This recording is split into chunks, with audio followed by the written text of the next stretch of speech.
of a property-owning democracy.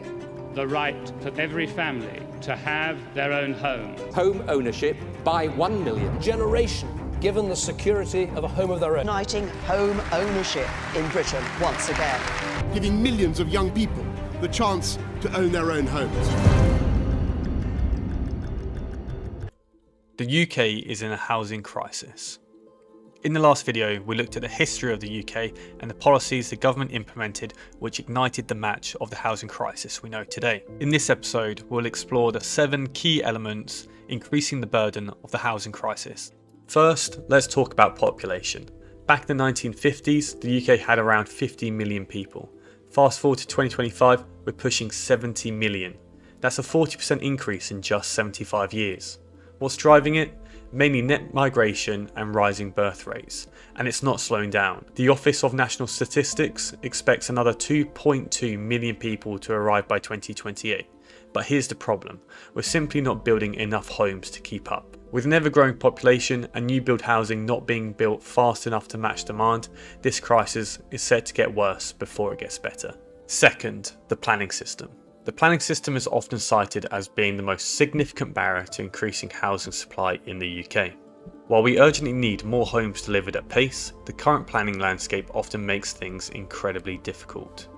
Rooted in the post-1947 planning regime and governed by the NPPF, the National Planning Policy Framework, the system is highly controlled, slow and complex. On the one hand, this ensures that developments are safe, sustainable and enhances the local community, which is absolutely crucial. However, the added complexity to the framework over the years has created a bureaucratic maze where securing planning permission can take months or even years over previously agreed timescales.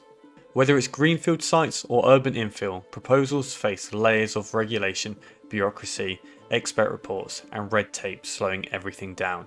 And even when approvals are granted, it's often buried under expensive conditions and infrastructure requirements that delay or derail delivery. Capacity is another major issue. Many local authorities simply lack the resource and planning officers needed to process applications efficiently. In Wales, for example, numerous local development plans are years out of date and authorities are overwhelmed. England also faced similar challenges.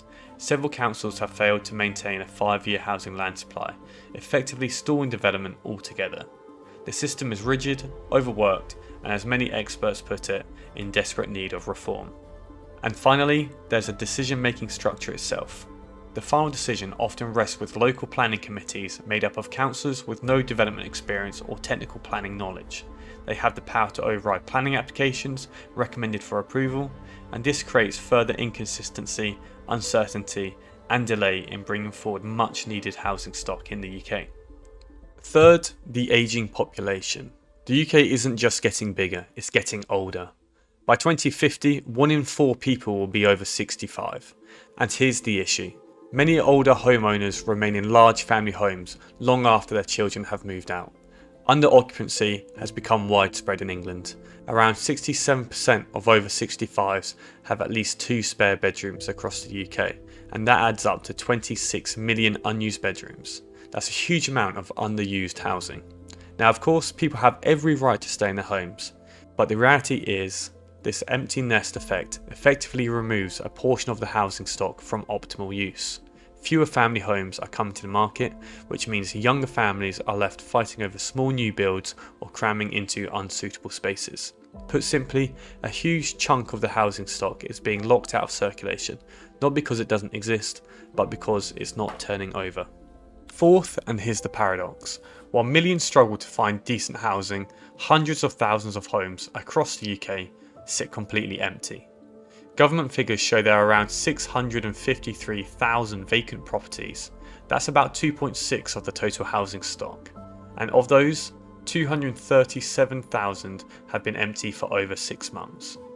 So why? Well, there's a mix of reasons. Properties stuck in probate, second homes barely used, speculative investments, and homes left in disrepair. But it's not just residential. All over the country, there are underused commercial buildings, shuttered shops, empty offices, and derelict industrial sites, all with potential to be repurposed into homes. So why aren't we doing it? Well, councils have limited powers to force action, and lack the resources to acquire or refurbish properties at scale for themselves. Yes, there are council tax premiums for long-term vacant homes, but enforcement is patchy and the results are minimal. This is a missed opportunity. Thousands of potential homes are sitting idle while housing demand skyrockets. If we're serious about solving the crisis, we need to make better use of what we already have, and that means expanding CPO powers, offering renovation grants, and turning empty buildings into homes people can actually live in. One of the biggest issues, inconsistent government policy and a lack of long-term support. Since the 1980s, the UK has largely stepped back from building homes directly, relying instead on the private market to meet demand. But that simply hasn't worked, especially when it comes to affordable housing. Social house building has collapsed. In fact, output in the 2020s was 99% lower than in the 1970s, and the private sector hasn't made up the difference. Successive governments have made bold promises, like delivering 300,000 homes a year, but those targets have never been met. And the latest blow? That 300k target was recently made advisory instead of mandatory after pressure from anti-development groups, so that figure is not looking likely anytime soon. There's also been constant ministerial turnover. The UK has had 13 ministers in just 10 years. Tell me, how is any long-term success supposed to be created when that level of instability and turnover? When funding does come in, it often goes to the wrong places. Rather than investing directly into new homes, the government has focused on demand side, such as Help to Buy or housing benefit, which drive up prices without boosting supply.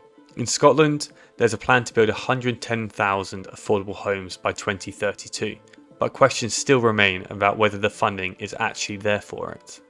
In Northern Ireland, the situation is even worse. Only 400 new social homes can be started in 2025, that's 20% of what is currently needed. It's the same story across planning too. The councils are under-resourced with too few staff to process applications, and while the borrowing cap on councils has been lifted, many still lack the financial firepower to build at scale. Unlike the post-war era, we no longer have powerful national or local delivery agencies like the new town corporations that once built entire communities. The result, a housing system left to the mercy of the market forces, without the strategic leadership or investment needed to solve the crisis. And until that changes, a gap between housing need and supply will only continue to grow. This brings us on to the video sponsor, Landstack. Are you wanting to understand more about property development, or simply understand what's going on within your local area? Landstack has a range of tools that allows you to look at local planning permissions, local development data, and all the information you need to better understand your local environment. If you want to know more information, you can get started for free at landstack.co.uk. Another major barrier causing the current housing crisis is the sharp rise in build costs. Over the past decade, the price of materials and compliance has surged, making it significantly harder for developers to deliver viable projects.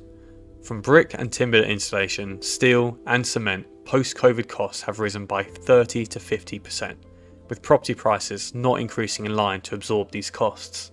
Add to this rising energy prices, strict environmental regulations, and new build safety requirements, and the result is a perfect storm. For many developers, the numbers simply don't stack up, meaning fewer sites get off the ground. And when projects are delivered, they often are at higher price points, out of reach for first-time buyers and lower income households. Without targeted support or cost-reducing reform, rising construction costs will continue to block the progress on tackling the UK's housing shortage. We've looked at how the growing population and poor planning system are the main contributors of the housing crisis. But what happens when we can start to deliver these houses? Well, this is another key consideration we need to address.